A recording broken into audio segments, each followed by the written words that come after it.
ಅವನ ಜಠರವನ್ನು ನಾನು ಸೇರಿಕೊಂಡಿದ್ದೇನೆ. ಹಾಗೆ ನೋಡುತ್ತಾ ನೋಡುತ್ತಾ ನೋಡುತ್ತಾ ಬಂದು ವ್ಯತ್ಯಾಸ ಏನು ಕಾಣುವುದಿಲ್ಲ.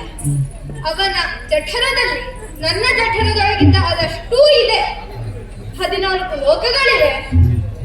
ರುದ್ರರು ಇದ್ದಾರೆ, ಏಕಾದಶ ರುದ್ರರು. 33 ಕೋಟಿ ದೇವತೆಗಳು ಇದ್ದಾರೆ. 12 ಮಂದಿ ಆದಿತ್ಯರಿದ್ದಾರೆ. ಯಕ್ಷ, ರಾಕ್ಷಸ, ಗಂಧರ್ವ, ಕಿನ್ನರ, ಕಿಂಪುರುಷ, ನರ, ಉರಗ ಎಲ್ಲರೂ ಇದ್ದಾರೆ. ಋಷಿ ಮುನಿಗಳನ್ನು ನಾನು ಕಾಣುತ್ತಾ ಇದ್ದೇನೆ. ಸಪ್ತರ್ಷಿ ಮಂಡಲಗಳು ಎಲ್ಲವೂ ಇದೆ.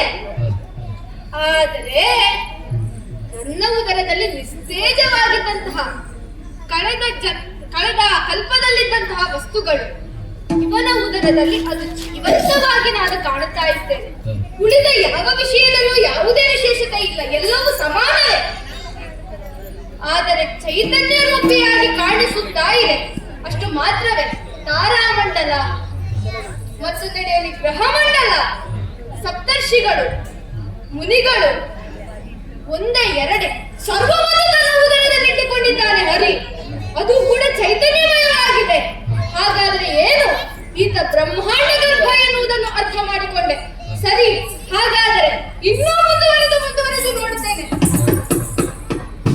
ಹೋದ ಕಲ್ಪದಲ್ಲಿ ಇದ್ದಂತಹ ಬ್ರಹ್ಮ ಮಹೇಶ್ವರನನ್ನು ನಾನು ಕಂಡಿದ್ದೇನೆ.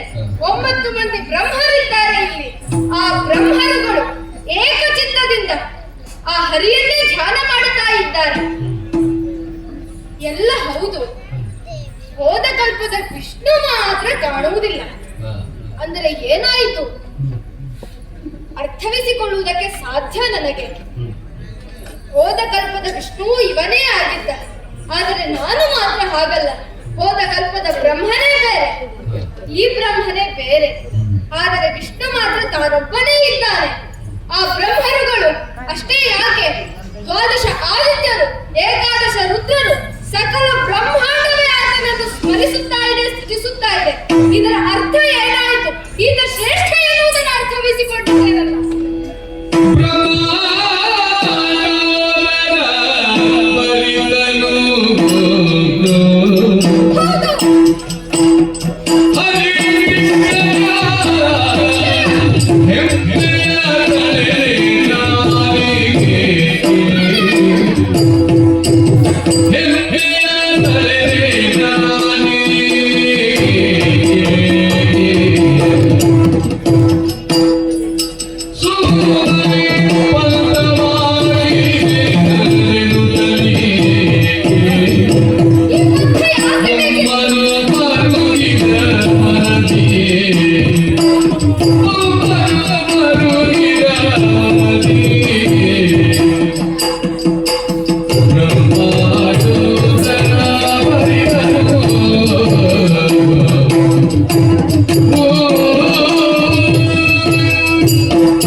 ಬ್ರಹ್ಮಾಂಡವನ್ನು ಉದರದಲ್ಲಿಟ್ಟುಕೊಂಡವನಿವನು.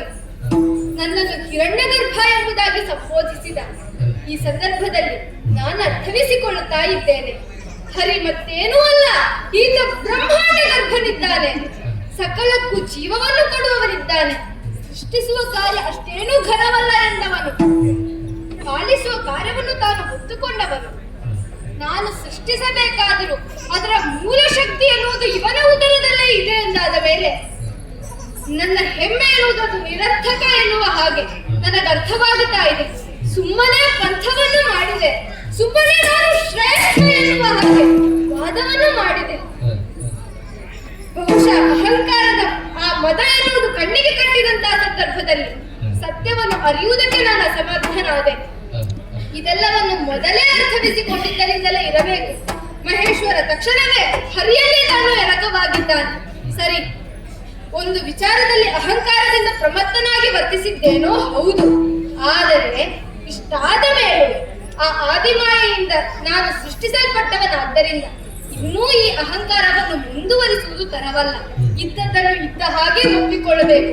ಇವನಿಂದಲೇ ಸಕಲವು ಆದಿಯಾಗುತ್ತದೆ, ಇವನೇ ಸರ್ವಶಕ್ತನು ಎನ್ನುವುದನ್ನು ಅರ್ಥವಿಸಿಕೊಂಡ ಮೇಲೆ ನನ್ನ ಸೃಷ್ಟಿ ಕಾರ್ಯ ಹೇಗೆ ಮಾಡಬೇಕು, ಅದರ ರೀತಿ ಹೇಗೆ ಎನ್ನುವುದನ್ನು ಇವನ ಮೂಲಕವೇ ನಾನು ತಿಳಿದುಕೊಳ್ಳಬೇಕು. ಹಾಗಾದರೆ ನಾನು ಈ ಪಂಥದಲ್ಲಿ ಸೋತದ್ದನ್ನು ಹರಿಯ ಶ್ರೇಷ್ಠ ಎನ್ನುವುದನ್ನು ನಾನು ಅವನ ಮುಂದೆ ಒಪ್ಪಿಕೊಳ್ಳಬೇಕು. ಆದ್ದರಿಂದ ನೀನು ತಡ ಮಾಡುವುದಲ್ಲ, ಬಂದ ದಾರಿಯಲ್ಲೇ ಸಾಗುತ್ತೇನೆ.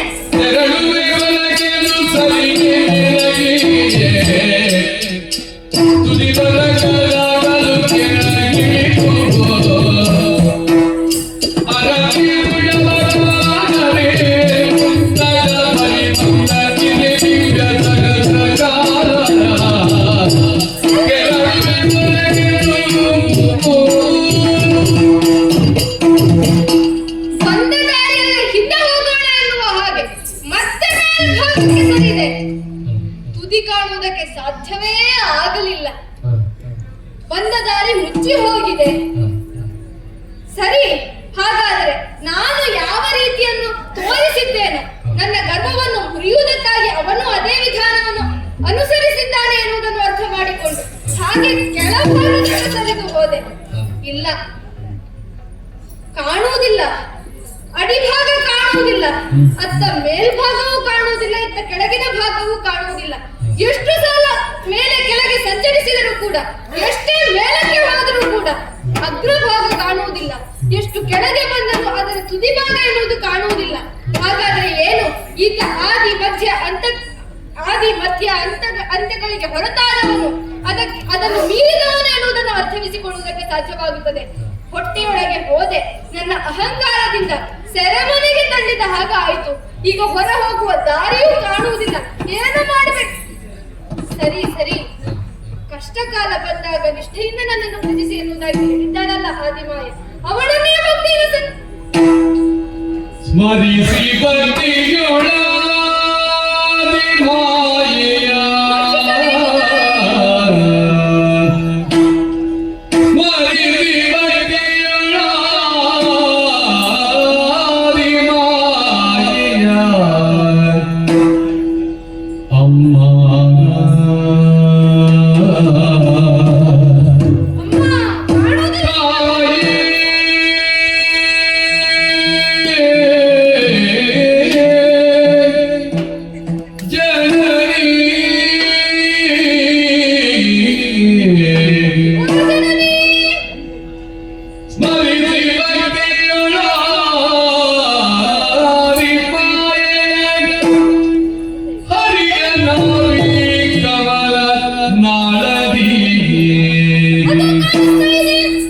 मेरे बाबा गोचरिसे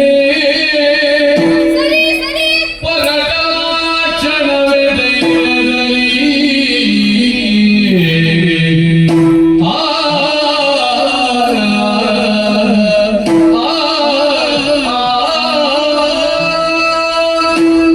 ಅಮ್ಮ ಆದಿಮಾಯೆ, ನಿನ್ನ ಮಗನಾದಂತಹ ನಾನು ಅಹಂಕಾರದಿಂದ ಪ್ರಮತ್ತನಾಗಿ ವರ್ತಿಸಿದ ತಾಯಿ.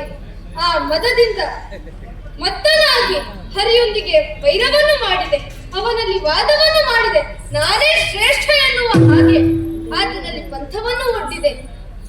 ಪರಿಣಾಮ ಹೀಗಾಗಿ ಹೋಯಿತಮ್ಮ. ಅಹಂಕಾರವನ್ನು ಕಳೆದುಕೊಂಡಿದ್ದೇನೆ. ನೀನು ಕೊಟ್ಟಂತಹ ಕಾರ್ಯವನ್ನು ಮಾಡುವುದಕ್ಕಾಗಿ ನಾನು ಹೊರಗೆ ಹೋಗಬೇಕು. ಆದರೆ ಇದೀಗ ದಿಕ್ಕು ಕಾಣದೆ ಕಂಗೆಟ್ಟು ನಿಂತಿದ್ದೇನೆ. ಹರಿಯ ಉದರದಿಂದ ಹೊರ ಹೋಗುವಂತಹ ದಾರಿಯೇ ನನಗೆ ಗೋಚರಿಸುತ್ತಾ ಇಲ್ಲ. ನೀನೇ ದಾರಿಯನ್ನು ತೋರಿಸಬೇಕು, ನೀನೇ ದಾರಿಯನ್ನು ತೋರಿಸಬೇಕು ಅಮ್ಮ. ಸರಿ ಸರಿ, ಎದುರಿನಲ್ಲಿ ಬೆಳಕಿನ ಪಥವೊಂದು ಕಾಣ್ತಾ ಇದೆ. ಅಂದರೆ ಅಲ್ಲಿ ದ್ವಾರ ಇದೆ ಎನ್ನುವುದನ್ನು ಅರ್ಥವಿಸಿಕೊಂಡಿದ್ದೇನೆ. ಸರಿ, ಹಾಗಾದರೆ ಇನ್ನು ತಡ ಮಾಡುವುದಲ್ಲ, ಆದಿಮಾಯೆಯನ್ನು ಹರಿಯನ್ನು ನೆನೆಯುತ್ತಾ ಸಾಗುತ್ತೇನೆ.